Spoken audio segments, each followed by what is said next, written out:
Welcome back, everyone. I'm Carrington-Russell, award-winning Australian author of kick-butt heroines in dark fantasy romantic worlds. And I have a very special guest for you today. We are talking USA Today and multi-award-winning author who is known for her witty, wicked, and wild paranormal romance and fantasy books. We are talking to the one and only Genevieve Jack. How are you today? Hi, I'm great. Thanks for having me. Yeah, I am so excited to have you on because your books are amazing. And I Thank really you. just want to delve straight into it. Why did you start writing and how did you find publishing? Oh, interestingly enough, I did it out of necessity.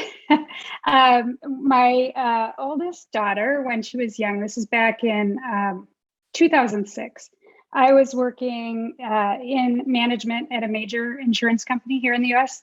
And my daughter had a long-term illness. We didn't know she had a long-term illness at the time, but she was sick all the time. And so I kept having to take off of work, because she had doctor's appointments all the time. She couldn't make it through a week of school without a doctor's appointment. And so I ended up leaving that job to stay home with the kids. But then, she got a little bit better. And I actually went to nursing school because, as one does, to kind of like fill the time while she was at school. But then she was getting sick again and again and again. So while I was in nursing school, I wrote my first book. And self-publishing was just kind of taking off. It was 2010. And someone said, why don't you just self-publish it? And see if you can make enough where you can have some more flexibility in your life for all of this stuff that's happening. And so I did. And it did sell enough where I was able to then write full time. And I have been for 10 years. And we did eventually, it took 3 years, but we did eventually figure out what was going on with her medically. And that's been solved. She's a prosperous adult now. But it really was necessity that I just needed it to work so that I could have more flexibility. That's a lot of pressure on you as well, going into it, being hopeful that this could be another source of income, but also having that uncertainty because it's a completely different Right. field. We're not used to, or we don't know Right. what to expect when we go into it. So how quickly did you find momentum on your books? What were the things that you were doing when you hit publish? What did that look like for you straight after? Do you mean when I was releasing or how I was releasing early on in like 2010 or 2011? When you started noticing momentum, when you started noticing a readership and a following, I thought, this is tangible. I can actually make this work. Yeah, I see what you mean. So with the first book, I remember sitting in a restaurant with my husband and us having a glass of wine together and going, wouldn't it be cool if we made $1,000? $1,000. It sounded like so much money, to make off of something that just came out of your head. And then it was the next year, I hit the six-figure mark. So that was when I was like, okay, this is what I'm going to do for the rest of my life. I'm going to do this until I die. And so that was, almost 25, 30 books ago. What was the first book that you published? So it wasn't under this name. It was under my young adult name, which is GP Ching. I don't write as GP Ching anymore, but it was called The Soul Keepers. And it was a 9-book series about a bunch of kids who are like kind of like X-Men-like figures in the war between heaven and hell. I started writing as Genevieve Jack in 2012 and with The Ghost in the Graveyard. And then I've written, now I only write as Genevieve Jack in the paranormal romance space. So what made you realize that? Because often we use the term staying in your lane on here and we dabble in a lot of genres to figure out this is what I'm passionate about. I love writing this genre. So I'm assuming then as soon as you dabbled in this, you thought actually, the new adult version of paranormal romance and fantasy is what I like. Is that correct? Yeah, right. So when I started writing YA, I loved YA, but also my kids were younger. And so I had that voice in my head. I was constantly hearing when my children would talk, I was hearing that YA voice. And then as they aged out of that, my inner voice, my writing voice changed, and I just naturally took the writing into more of an adult realm, and it's really worked out for me because I've sort of aged with the writing, if that makes sense. Absolutely. My muse's voice is different than it was. I'm intrigued. How do you write? Are you a plotter? Are you a pantser? Do you have a particular writing schedule that works for you? I'm a little bit of both. I'd say like a hybrid. I tend to plot a skeleton of my books, beginning, middle, end, understanding the character arcs, basically what will happen. And then when I actually sit down to put words on paper, that's all pantsed. I don't plan out each scene, for example, as some people do. And that just seems to work for me. I try to do 2,000 words a day, 6 days a week. And I've done that for, over a decade now, and it seems sustainable for me. I know other authors, they'll do, 5,000 words a day or some of them 10,000 words a day. I can't maintain that. So I've found that less words, but, frequent, sustainable seems to work better for me. And that goes to show too, as you said, you've been doing this now for 10 years, which is so exciting to interview and to see how the time has changed and what you've learned.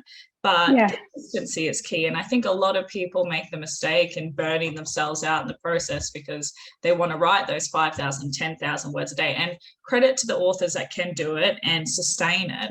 But for a lot of us, we can't. And then you also have a personal life as well. So I think having 2,000 words a day is quite manageable. And it's amazing that you've lived through it, like you've worked with that for the last 10 years. One book that I really love, and I know I'm not the only one, is The Dragon of New Orleans. So that is obviously book 1 in the series, but I would love to know about that. And you've only just published book 9, which is the final series. So how sweet was that to conclude it? Oh, fabulous. That series came to me as a whole. So I knew from day one when I was writing book 1 that there would be 9 books and 1 book for each sibling. They're all heirs to the throne of Paragon. So seeing it come to fruition, it was like a magic. It was like starting a painting and then you finally finish the painting 3 years later. And it's exactly how you want it, So I'm so happy that series is done and it's out there. And it was sad, you go through a grieving process, you leave all those characters behind, but I'm also ready for the next challenge, Because you've already had in book 1 just under 3,000 reviews. Probably when I air this, we'll probably be at 3,000, which is awesome. And you've had such a massive follow through with the series as well, which is amazing, which obviously readers love it. Of course, the covers are stunning, by the way. I love them. So what advice then would you have for authors who are wanting to delve into paranormal romance and fantasy, especially when you're writing a longer series? Do you have any advice for them? Yes. So early on, when I was writing my first ever paranormal series, I was using an editor who suggested to pick up a book called The Writer's Journey by Christopher Vogler. And it is a book on both story structure, but also hero archetypes and fantasy, archetypical fantasy characters. And it's not a prescriptive plotting mechanism where you read this book and it tells you exactly how to put together a fantasy arc. But I think if you're approaching the genre, it's really helpful to understand where that genre comes from historically.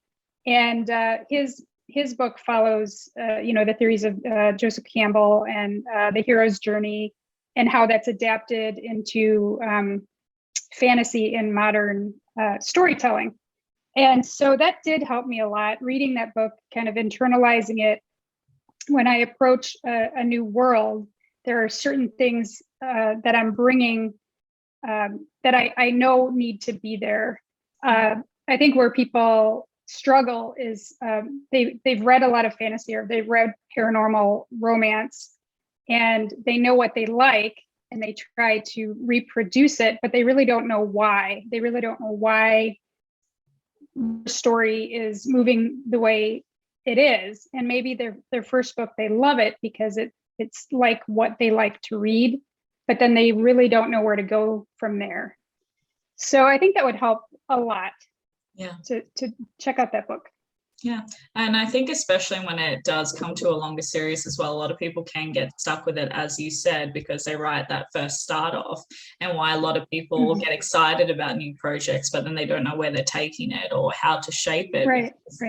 They didn't think of the conclusion, if that makes sense. Right. So it's very interesting. And every book in your series was focused on a different relationship as well. So how do you find interlinking different characters in each one? So having a focal point, but still bringing them in to each other's paths. In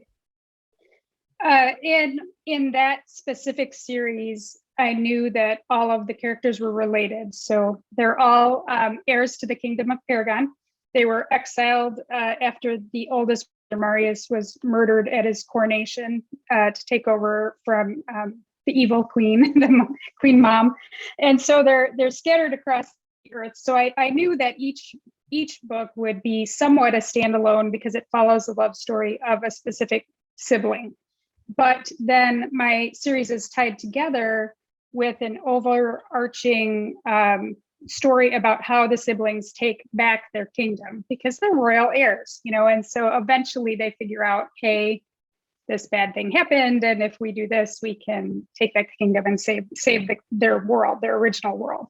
So really the bad guys and the main couple, the Raven and Gabriel, who you are introduced to in book 1, carry through all 9 books. And so they're a collective, best read in order. One thing that I found that was very clever as well was that each of them, you have a different city that you have put them in, which I thought was smart. I'm assuming you haven't been to all of those cities, so was there a lot of research involved? I was actually up until Highland Dragon, and that was when COVID hit. And I was scheduled to go to Scotland that year in 2019. While I was supposed to finish the book there and research exactly where the locations that are in that book, and could not go because we couldn't travel out of the United States. And so then I had to turn to the internet, and thank goodness for YouTube, because I watched a ton of videos and did so much research on accents and the Highlands and Highland history. It was, it's much harder to do it from home than to actually go. Do you still plan on going to Scotland? Oh, I'd love to, yeah. Then what was, out of all the series that you've written, what was your favorite book to write and why? And you can only choose one. Does it have to be something I've already published? No. Okay. So I just completed a book that went to the editor called Lucky Me. And it's kind of an experiment because it is about a poker playing pixie and a billionaire leprechaun. Of course, leprechaun romance isn't actually a thing, but it will be when I publish it. And it was just absolutely the most fun to write, because there's nothing, everybody knows what a vampire does and everybody knows what a witch does, and there's a familiarity there, but I kind of took the handcuffs off and created this world of leprechauns and pixies and satyrs, and it's just fun. It's so much fun, and I just can't wait to share it. I'm so excited that your readers are going to love hearing this right now. What would you say your favorite supernatural character is then? Oh boy. I like them all. That's the thing. That's all of my books incorporate witches and dragons and shifters and vampires, because I just love the supernatural in general. You know what I mean? Definitely anything that has a romantic flair So Who who are some of the authors you read that you're inspired by and love their work? Sarah J. Maas, definitely, like A Court of Thorns and Roses is a major inspiration. I love Jennifer Armentrout's Blood and Ash series, which is very popular right now. J.R. Ward's Black Dagger Brotherhood was a huge inspiration. Discovery of Witches series, loved it. They all sound amazing. I could go on and on. Many favorites. Same kind of things. So you have good taste. You have good taste. No, I'm kidding. So what do you think then was one of the most surprising things you found in the industry? You've been doing this now for a little over 10 years. What has surprised you the most in the industry? I think the pace of change. I remember so I started before Kindle Unlimited, and I remember when Kindle Unlimited came out and people were like, oh, it's a flash in the pan. They're going to get rid of this. There's no way that they're going to have unlimited reading for $9.99 forever. It'll, break the bank. It's still around. So it's pretty big. I remember when I first started, traditional publishing really ran the market, and indies were like this thing that they thought, oh yeah, you could self-publish, but you probably won't earn very much money, and only your mom will read your book. That was like what people would say back in 2011. And now, of course, like in the US, more than 50% of the market is indie published, and we have indie books in bookstores across America. And so just the incredible pace of change over the last 10 years, and all the different ways now that you can get your books into the hands of readers. Apps like Radish, people, something as simple as TikTok. I am not a video person. I'm not good at video, but that was a big surprise to me how strongly readers would attach to authors in video. What will be the next thing? Do you know? Yeah. I don't know yet, but I'm sure in a couple of months we'll hear about it. Right. So what would you say so far your greatest accomplishment and your greatest challenge has been in your writing career? So coming from a place where I started this to, help support my family in a difficult time, the best thing about writing is providing escapism for people who need it. So when I get an email and the email says something like, I had to spend the last 3 months in the hospital with my mom because she had this horrible accident or something, and your books got me through it. I read the whole series in the hospital because your books, took me away, or I was in the hospital because I had something going on, and your books, carried me through those times. That's when I feel the best about my writing, because that's exactly what I'm trying to do, is uplift people, take them away from their troubles, provide that escape. The biggest challenge for me is that readers now, and not all readers, but there is a section of readers that feel very entitled and out to be outspoken about what they want. And I don't begrudge anyone for speaking out, but sometimes it gets a little bit too enthusiastic. Like, why aren't you in KU? I can only afford KU. And insult, you dummy, get into KU. And so you can't possibly, as an author, please everyone. You can do your best. You can do what's right for you and your business. You can do what's right for the majority of your readers. But we live in this environment of social media where you're so accessible, and there's going to be someone who's unhappy, and unfortunately today they're going to tell you about it. And that's been difficult for me because I tend to take things to heart. It is hard too, because you want everyone to be in a position where they can have access to your book. But there also comes a time in your career as well where it's a business and you have to make the best decision. And it's a big discussion for authors. Do I go wide? Do I distribute it to everywhere? Or do I go all unlimited?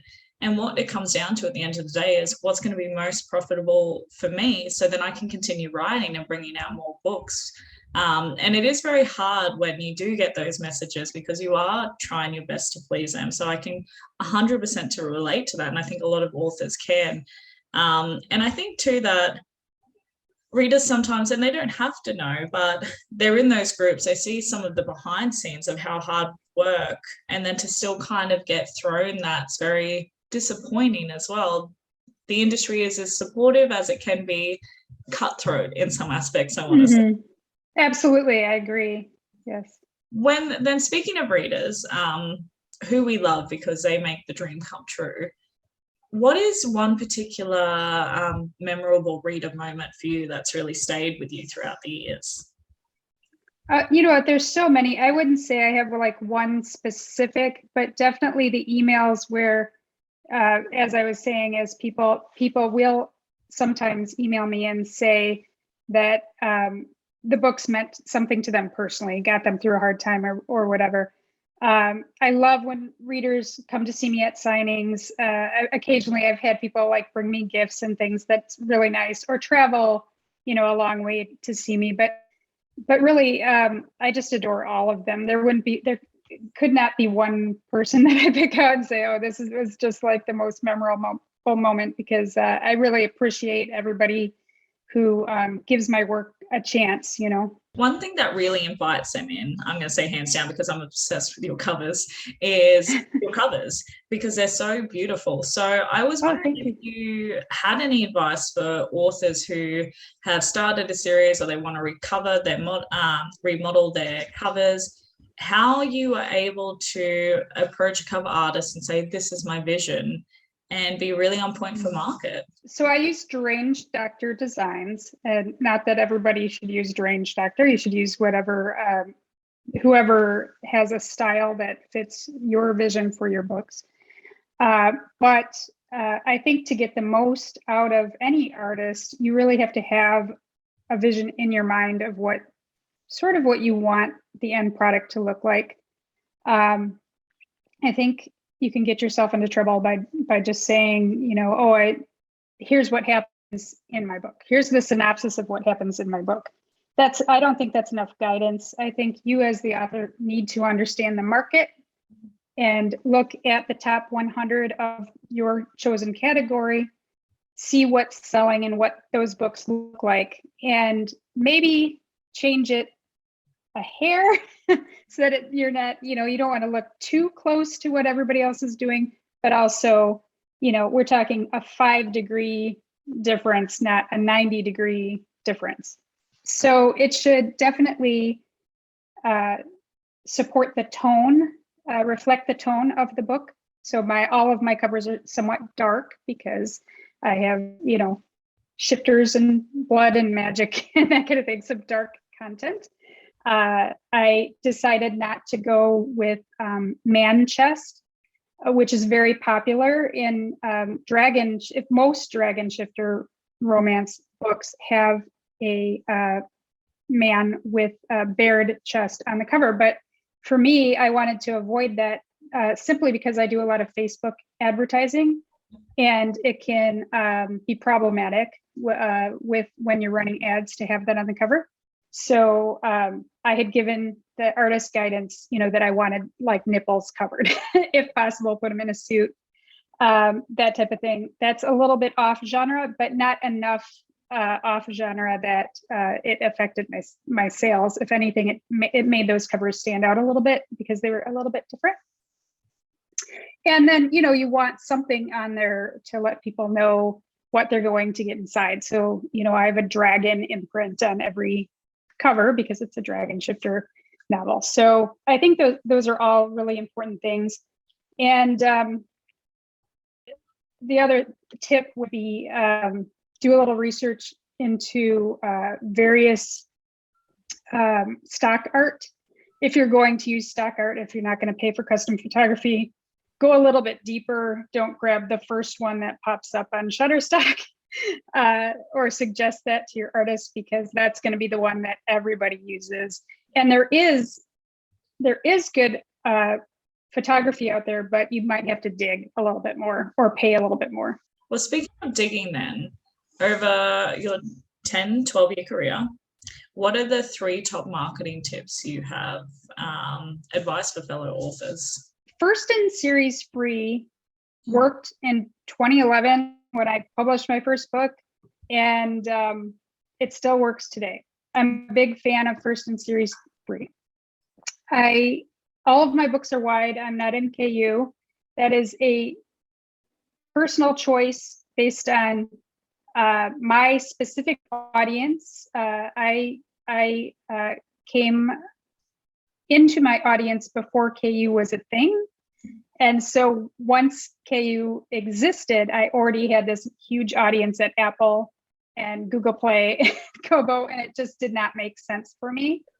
But I do think KU as a tool is an excellent choice if you're new, because it gives you that ability to build up your reviews on Amazon and kind of build that audience quickly at a low cost to your readers. And will allow you to get feedback faster. So that would be number 2. And the other thing is to really keep watching what's going on in the market and adapt. So the mistake I see people do is they find something that works and they do it over and over and over again until it doesn't work anymore. So, you know, maybe Facebook ads work now and maybe BookBub ads don't work for you, but keep trying the BookBub ads, because maybe in 6 months, those ads will work for you. Yeah. So keep testing the waters would be the other thing. And this is the thing, is we're always constantly, no matter how many years we're in it, we're still learning, because the industry is always changing. So testing the waters is a really good advice. I want to know about the time. So you are a USA Today bestselling author, and you've won numerous awards as well. So when did you find out you were on the list and even nominated for those awards, and how did you celebrate, most importantly? Yeah, so The Dragon of New Orleans hit in 2019, I believe. USA Today, it was a complete surprise. I was not expecting it at all. And in fact, I got lucky in the sense that The Last Dragon, which was book 9, actually sold more its first week in release than what The Dragon of New Orleans sold when it made a list. But because of the other books that released at the same time, book 9 didn't make the list, but with more copies, if that makes sense. And that's how in some ways, USA is a little bit meaningless. I won't say it's completely meaningless, but every week is different. Every week you release is different. It just depends on who else is releasing at the same time as you and what is selling in the market when. So that was a bit of luck. It was really exciting, of course, to see that book was on the list, and we went out to dinner that night and broke into a bottle of wine. It was really, really fun. And then that same book, The Dragon of New Orleans, in 2020 won the Roan Award for Best Paranormal Romance, and also medaled for Best Ebook Romance in the IPPY Awards. So very exciting. Obviously it would have been rewarding, but did you find it a little bit overwhelming as well, that maybe you've hit a new tier, there's a new higher expectation? Did you have any of those imposter syndrome moments at all? I feel like I've gotten most of that out of my system over the years. I mean, definitely it hits me every now and then, imposter syndrome. I'm not saying I don't have it. I think everybody gets it. But I just feel that I write for the art I have a vision in my head. I listen to my muse and I create these books, and it's awesome. It's great if they sell, and winning an award is amazing, but it's not what gets me up in the morning. Yeah. So I'm able to compartmentalize a little bit what's happening on my sales page from what I do on a daily basis, if that makes sense. Yeah, I want to talk a little bit about audiobooks, and you also have French translations, which is exciting. Yeah. So how did you find the process for each? And do you think one is more, for you personally, one is more profitable or engaging than the other? So my French translations are traditionally published. A publisher from France, Alter Real, approached me and bought my 9-book series. So easy peasy. I didn't have to do anything, and they're amazing. They've done a great job marketing them. They will release book 5 in April, and I have zero complaints with that entire process. And it cost me nothing but turning over the rights. My German translations, I did myself, and the first one is coming out April 1st. And that's a little scary because translations are expensive. And I don't know, this will be my first translation that I've done myself. So I have no idea how profitable those books will be in German. As for the audiobooks, I do some audio myself. I've also sold some to Tantor and to Audible. In the future, I will do all my audio myself because I find that it is profitable in the long term. And I think that I get a better product doing it myself. And that's the one warning I would give to authors is if you sell your rights, be very, very careful with how the contract is worded, that you're able to pick your narrator and also approve the final product. Because I think a lot of times when you sell the rights, the narrator doesn't necessarily match what you're going for, the voice that you're going for with your book. And that's just so important. So do you usually, when you're looking for your narrator, we often have the option, we can put it up and then have people basically apply, so to speak, where they will, say a couple of paragraphs, or do you actually go through audiobooks yourself and think, oh my goodness, this sounds exactly like this character? I've done it both ways with different books. I found somebody through trial and error that I really connect with. So she's done many of my books. She's like the woman of a million voices. Her name's Holly Adams. She's amazing. Her work on Highland Dragon was just phenomenal. I think it's award worthy. So she will do the rest of the series for me. But I think you do have to just listen to books that are like yours, or else the audition process is how I found my first narrator, and it works very well as well. This is my favorite question to ask. What is the goal? What is the big dream that you're chasing for your writing career? So I think, first of all, I think goals are different than dreams, right? Goals, I feel, are things that are attainable. And so I have a goal. My next big goal is to hit the 1 million copies sold mark. I passed 800,000 copies sold this year. And so, hitting 1 million copies sold is attainable for me in the next, 2 to 4 years, let's say. And so that's like a goal that I want to do. As dreams go, I think that like having a show streamed, like Julia Quinn or Diana Gabaldon has, would be a really big dream, and then, you could go even bigger and say, oh, wouldn't it be cool to have like a theme park, right? like the Harry Potter theme park. Yes.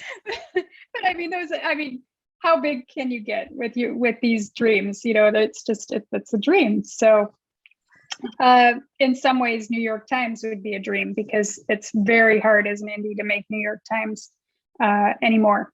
So, yeah, I have things that I'm like, oh, that would be really cool. But I'm focused on the goal of what's kind of in front of me and just sustaining a profitable business right now.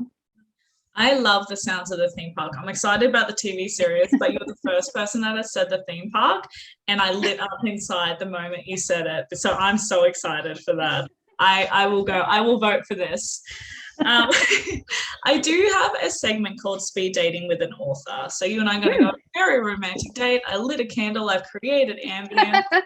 But basically what it is 5 rapid questions. Are you ready? Sure. Awesome. What is the clumsiest moment you've ever had? Oh, this is easy. So when I was a senior in high school, we have something in our high schools here called study hall. I don't know if you have like study hall where it's like an hour that you're just sitting at a table doing homework during the day. And I fell asleep on my books. Like I had a pile of books and I put my head down and fell asleep.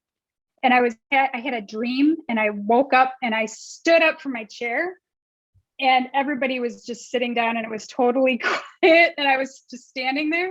And so then I tried to pull my chair out to sit back down and the chair broke in my hand, like the back of the chair broke off.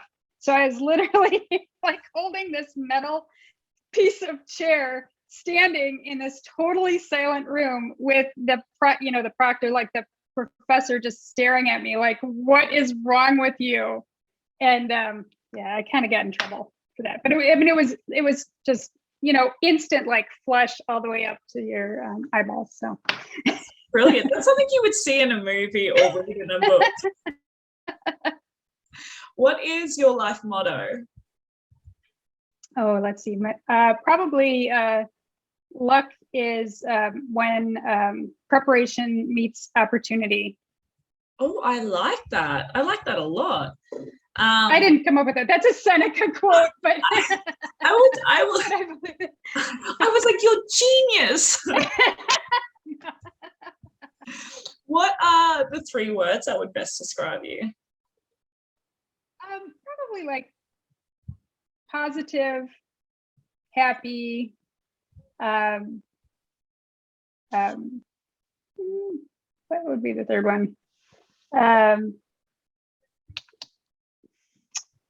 Motivated.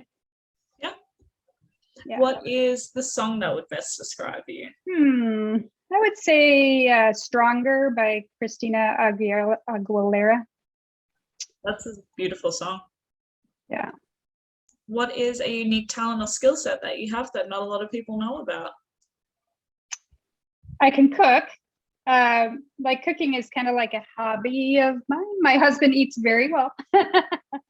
Oh my goodness. Is there any specialty that you have?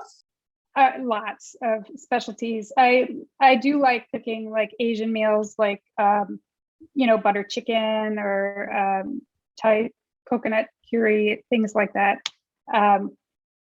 My husband is Asian, and that's kind of like staples in our household. But I also do like a really good baklava. I bake and cook, and we eat pretty well around here. Okay, so I will see you in a couple of weeks. I'll book my flights. I'll for a couple of weeks and then I'll leave. It's as easy as that. I have had so much fun though. What is coming out? What do we need to be on the lookout for? And most importantly, where do we stalk you? So you can stalk me at GenevieveJack.com or find me on Facebook. That's where I usually am on a daily basis. I have a Twitter and I have an Instagram, but I'm sporadic out there. If you really want to see me on a daily basis, find Facebook and find my group. And I'm in there almost every day. What's coming from me is Leprechaun Romance. It's going to be a thing. It is. So excited. Lucky me just went to the editor. I don't have it up for pre-order yet, but it will be book 1 in a next series for me. And I've poured my heart and soul in it. I'm really, really excited to share it with everybody. I'm so excited for it. I'm intrigued to see what the cover's going to look like as well. I'm like, oh, a leprechaun. This will be interesting. What's the name of your reader group as well? Genevieve Jack's Wicked Readers on Facebook. Awesome. Well, I'm going to make sure. I think I'm already in there, but I'm going to double check and see what teasers you're going to have coming out in the next couple of weeks of this book. But thank you again so much for coming on and watch this. Thank you for having me. Absolutely. And maybe we'll get you on next year and see where you're at. Yeah, absolutely. Love that. Well, have a good one and I'll talk to you soon. Thank you. Bye, guys.